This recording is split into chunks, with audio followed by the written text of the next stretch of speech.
pemanasan global yang kedua.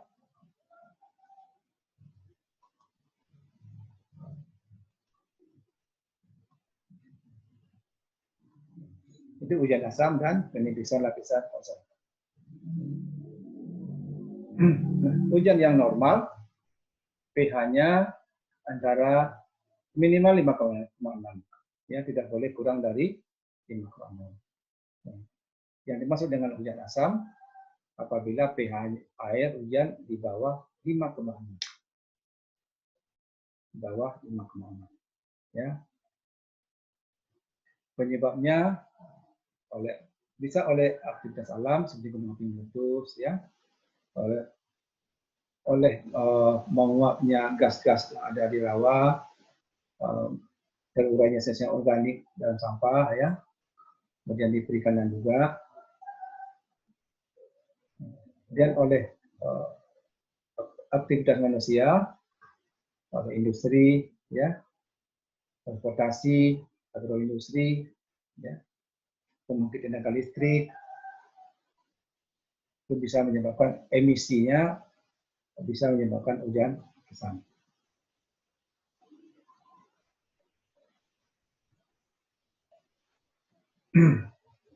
Sumber-sumbernya adalah belerang, SOx, ini sumbernya dari pembakaran batu bara misalnya, ya. Kemudian NOx dari pembakaran bahan bakar fosil juga, termasuk sumbernya dari amonia, ya.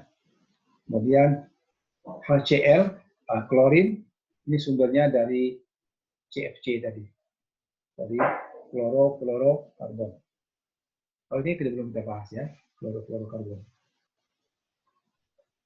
Sekarang mekanisme terjadinya hujan asam.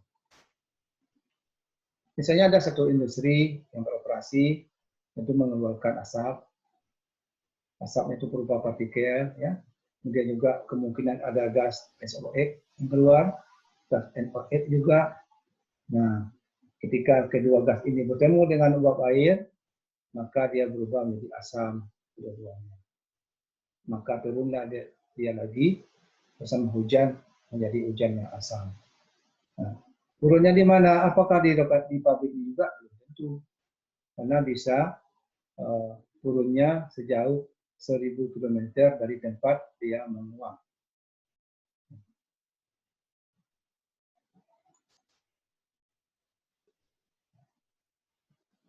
Kemudian akibat dari hujan asam, ya, pada plankton dan invertebrata. Nah, ini sangat rentan terhadap perubahan pH air hujan. pH air, ya. Jadi kalau pH air berubah menjadi asam, dia tidak tahan ini. Padahal ini merupakan faktor penting dalam rantai makanan. Nah, kalau pH-nya sudah di bawah 5, maka spesies ikan akan banyak yang mati. Ya. Kenapa, ya? Kalau air bersifat asam, kalsium di air itu akan hilang atau berkurang. Kenapa? Karena asam tadi merupakan asam sulfat atau asam nitrat, itu akan bereaksi dengan kalsium yang ada di dalam air. Sehingga air kekurangan kalsium, ikan kekurangan kalsium, maka proses pembentukan tulangnya terganggu. Bahkan proses bertelurnya pun bisa terganggu. Nah, tumbuh-tumbuhan juga bisa terganggu. Jadi air yang bersifat asam, asam tersebut akan mudah bereaksi dengan unsur hara di tanah. Sehingga tanaman kekurangan unsur hara, sehingga nutrisinya kurang, makanya daunnya menjadi bintik-bintik. Lama-lama nanti bisa rontok dan bahkan bisa sampai mati.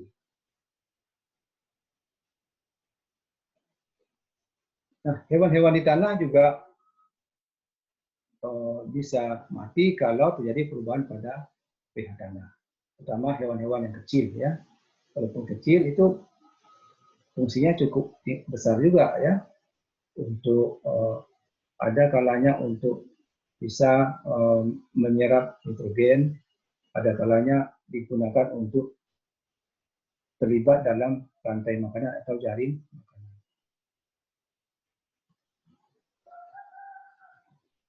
Pada bangunan juga bisa berakibat, ya.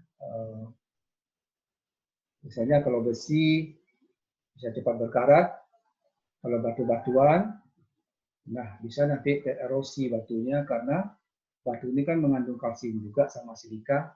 Nah ini mudah sekali bereaksi dengan asam sehingga dia menjadi erosi, apa namanya, tergerus, ya, lama-lama bisa rusak dia.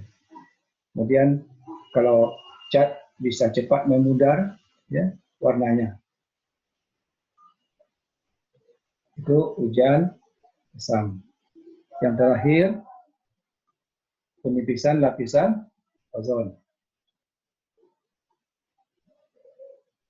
Jadi kita lihat dulu. Ozon ini adalah oksigen, tapi tiga atom oksigen. Warnanya biru, terletak pada lapisan stratosfer. Ya. Jadi siang hari itu sebenarnya bisa kita melihat ozon ini kalau ketika langit berwarna biru. Ya. Fungsi ozon adalah menyerap sinar ultraviolet B dan C. Ya, B, C-nya tertulis di sini.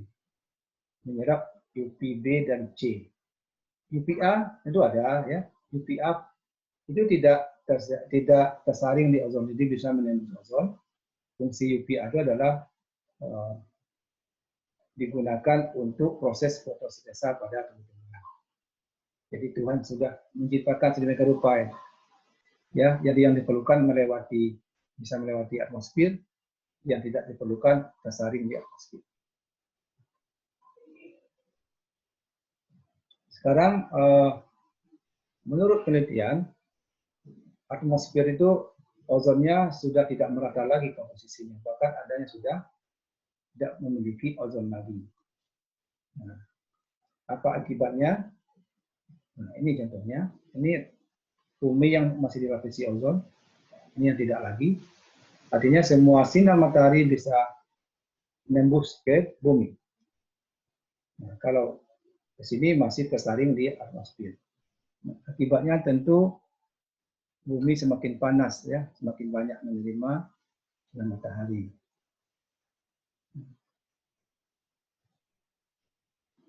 Apa yang menyebabkan ozon itu bisa rusak? Yang menyebabkan adalah senyawa klorofluorokarbon. Itu yang utama. Di samping itu ada juga senyawa lain, ya. Tapi tidak sedominan klorofluorokarbon. Nah, nama lain dari CFC ini adalah freon, ya. Dan mungkin lebih familiar dengan nama freon, ya. Alat pendingin pada kulkas dan AC.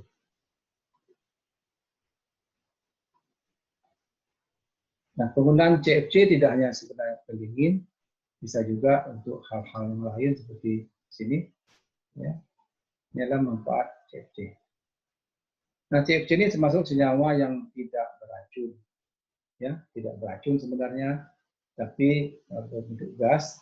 Nah, kalau freon ini bocor dari wadahnya, maka dia akan menguap ke atmosfer.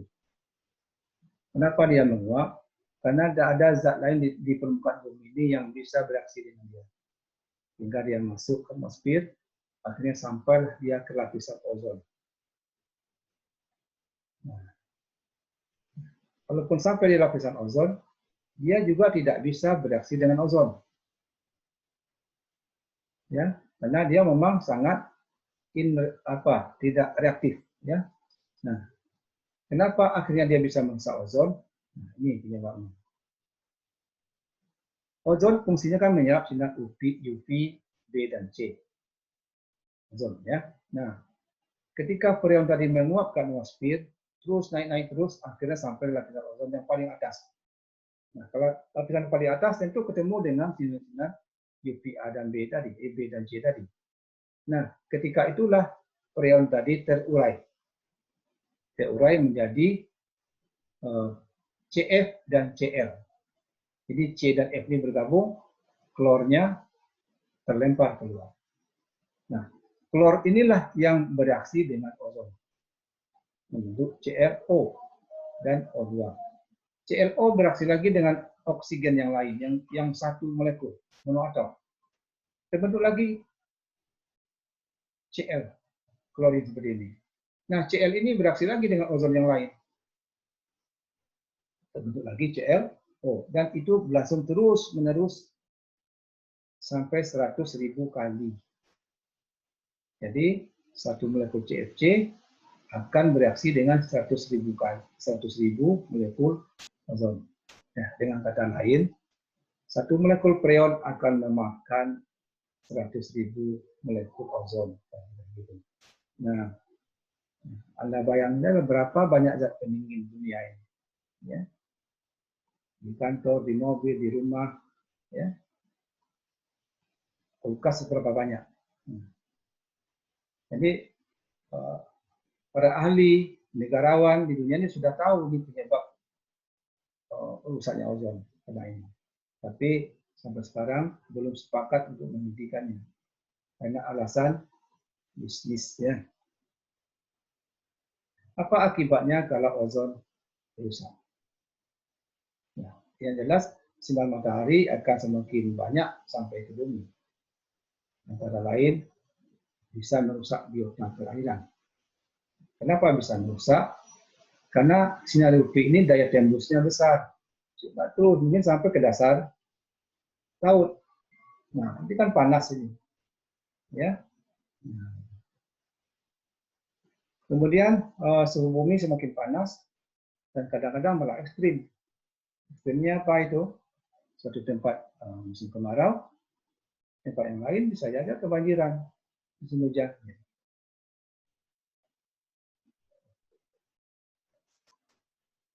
Kerusakan yang lain bisa merusak produksi pertanian, ya, bisa merusak kesuburan tanah, ya, atau mengganggu kesehatan. Itulah kira-kira pemanasan global. Yang terakhir itu menipisnya lapisan ozon. Mudah-mudahan ke depan nanti akan materi ini akan Bapak tampilkan beberapa video yang menggambarkan rusaknya atmosfer itu. Oke, mungkin cukup dulu ya pertemuan hari ini sampai di sini.